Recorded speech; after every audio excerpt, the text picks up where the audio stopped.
Hello আমার প্যারি প্যারি বন্ধুরা, সবাই কেমন আছো? আশা করি ভালো আছো। তো আবারও একটা নতুন ভিডিও নিয়ে তোমাদের সামনে চলে এলাম। তো আজকে আমি বানাবো নারকেলের দুধ দিয়ে পটলের রেসিপি। তো চলো এইগুলোকে আমি এবার কেটে নেব। আর দেখো আমার এখানে এই নারকেলটা আমি ছাড়িয়ে নিয়েছি। তো এগুলোকে আমি এখন কেটে নেব। দেখো এখানে আমার আলু আর পটলটা কাটা হয়ে গেছে।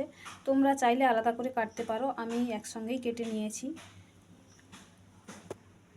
দেখো এখানে আমি কড়াটা বসিয়ে দিয়েছি, তেল দিয়ে দিচ্ছি। এবার তেলটা গরম হতে দেব। দেখো এখানে আমার তেলটা গরম হয়ে গেছে। এর মধ্যে আমি পটল আর আলুগুলো ভাজতে দিয়ে দেব।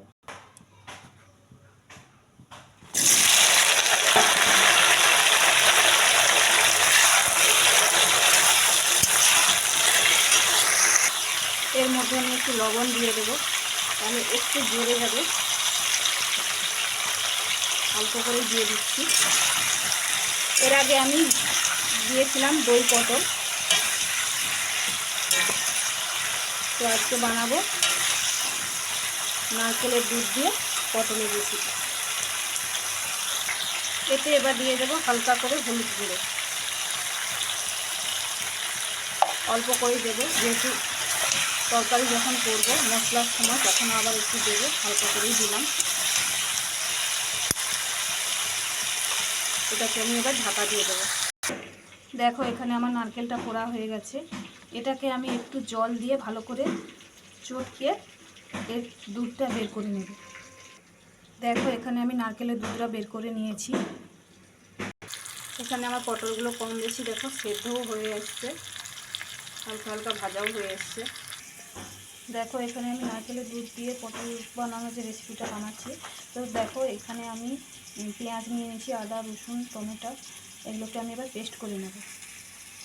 দেখো এখানে আমার পেস্টটা হয়ে গেছে। এখানে আমার পটল আলুগুলো পুরো প্রায় ভাজা হয়ে গেছে। এইবার আমি এগুলোকে নামিয়ে নেব।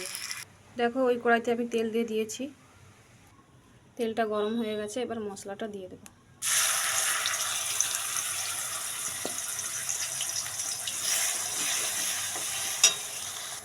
এবার এতে আমি একটু লবণ দিয়ে দেব। এমনিতেই আগে থেকে পটল আর আলুতে ভাজার সময় আমি লবণ দিয়েছিলাম, তাই অল্প করেই দেব, নাহলে বেশি নুন হয়ে যাবে।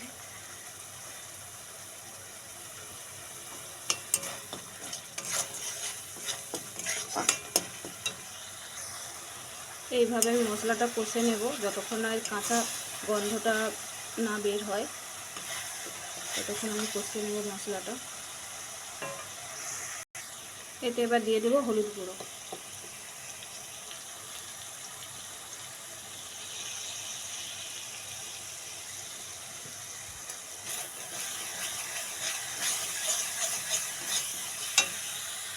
এবার এতে দিয়ে দেবো লঙ্কা গুঁড়ো।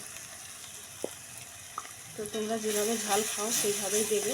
আমাদের যেভাবে ঝাল খাওয়া হয় সেটাই দিয়েছি, তোমাদের আন্দাজ মতো দেবে। দেখো আমার মশলাটা অলরেডি কষা হয়ে গেছে, মশলা থেকে কীরকম তেলটাও ছেড়ে দিয়েছে।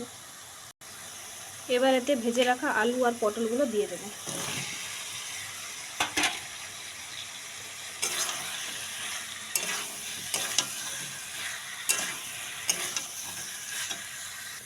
কেউ ভিডিওটা স্কিপ করে দেখবে না, পুরো ভিডিওটা দেখবে, তাহলে বুঝতে পারবে আমি কি দিলাম না দিলাম। আর ভিডিওটা ভালো লাগলে লাইক কমেন্ট শেয়ার করে পাশে থেকো বন্ধুরা। দেখো এখানে আমার আলু আর পটলগুলো একদম কষা হয়ে গেছে। এতে আমি এবার একটু অল্প জল দিয়ে দেবো।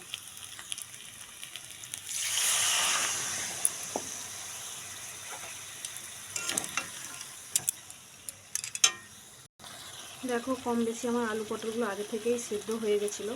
তো আবারও একটু ঢাকা চাপা দিয়ে সেদ্ধ করে নিলাম। এবার আমি যে লিকুইড দুধটা বের করেছিলাম নারকেলের দুধটা, সেটাই আমি দিয়ে দেবো।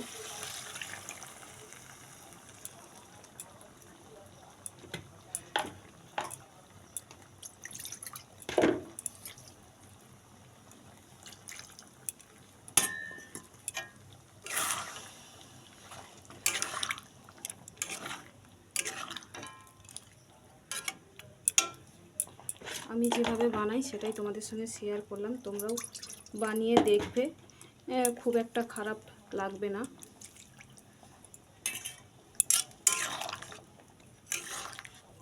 এটাকে আমি এবার একটু 5 মিনিটের মতো হতে দেব।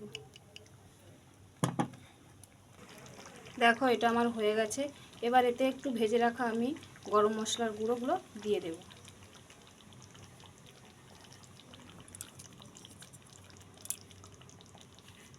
অল্পই দিচ্ছি, খুব একটা বেশি দিচ্ছি না।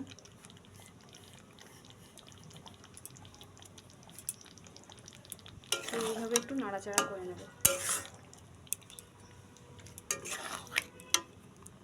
দেখো এটা আমার রেডি হয়ে গেছে, এটা আমি এবার নামিয়ে নেব। দেখো এটা আমি এবার নামিয়ে নিচ্ছি, এটা আমার এখন রেডি হয়ে গেছে।